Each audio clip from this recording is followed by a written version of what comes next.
यह जो ब्रह्म विज्ञान है, ये ब्रह्म विज्ञान गहन है। गहनता इसकी क्या है कि ब्रह्म से सृष्टि हुई। हम लोग मानते हैं, ब्रह्म कारणतावादी लोग हैं, कि ब्रह्म से सारा जो संसार बना है ब्रह्म से ही, केवल पृथ्वी नहीं बना है, पूरा सब कुछ।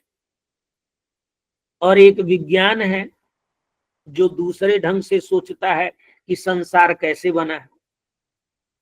तो क्या प्रमाण है कि संसार ब्रह्म से ही बना है?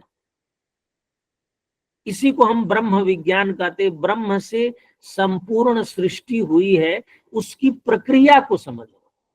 जैसे विज्ञान में प्रक्रिया समझाई जाती कि ऐसे होता है, ऐसे होता है, ऐसे होता है, वैसे होता है, उसी तरह से ब्रह्म से सारा संसार बना है। इसकी प्रक्रिया क्या है? तो पहले तो उद्देश्य वाक्य का कथन हुआ कि ये किसने कहा कि ब्रह्म से ही संसार बना?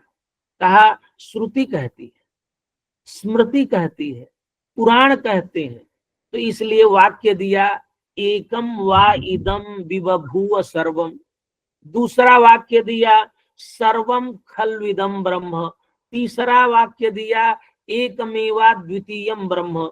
चौथा वाक्य दिया, अनेक श्रुतियां हैं जिन श्रुतियों से प्रमाणित होता है यह संसार, यह पूरा अखिल ब्रह्मांड ब्रह्म से बना है।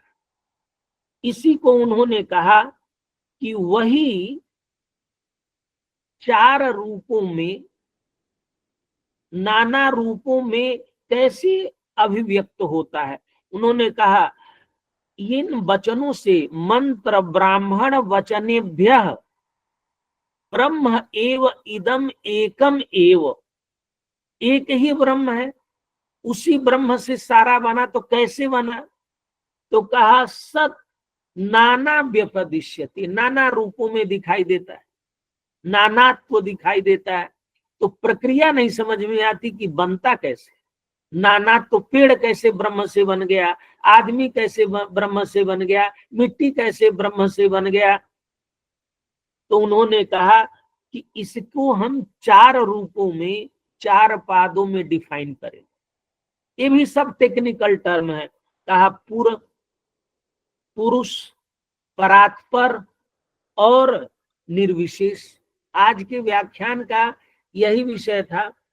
तो इन चार विषयों को, ये भी टेक्निकल टर्म हमारे हैं कि कैसे ब्रह्म इनसे बना, और एक एक की यहाँ पर व्याख्या की। ये सब टेक्निकल टर्म है, पारिभाषिक शब्द हैं, और हमको ऐसे समझना है कि क्या प्रक्रिया है, कि ब्रह्म से संसार बनने की प्रक्रिया क्या है।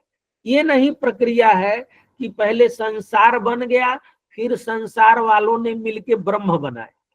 जैसे हम उपनिषद ब्रह्म सूत्र में पढ़ते हैं शास्त्र योनित्वात्। तो शास्त्र योनित्वात् की व्याख्या कहते हैं कि वेद नहीं होता तो ब्रह्म भी नहीं होता। शास्त्रम योनि यस्य, और शास्त्रस्य योनि, शास्त्रादि सब जिससे बने हैं। तो ब्रह्म हमेशा रहता है, और कैसे हमेशा रहता है, ये पूरी प्रक्रिया। तो प्रक्रिया की दृष्टि से समझिए, और पारिभाषिक शब्दों को अलग करते जाइए। और उन पारिभाषिक शब्दों को ओझा जी ने कैसे समझाया है, और हमें समझना क्या है कि संसार बना कैसे ब्रह्म से, ये समझाया गया है। तो समय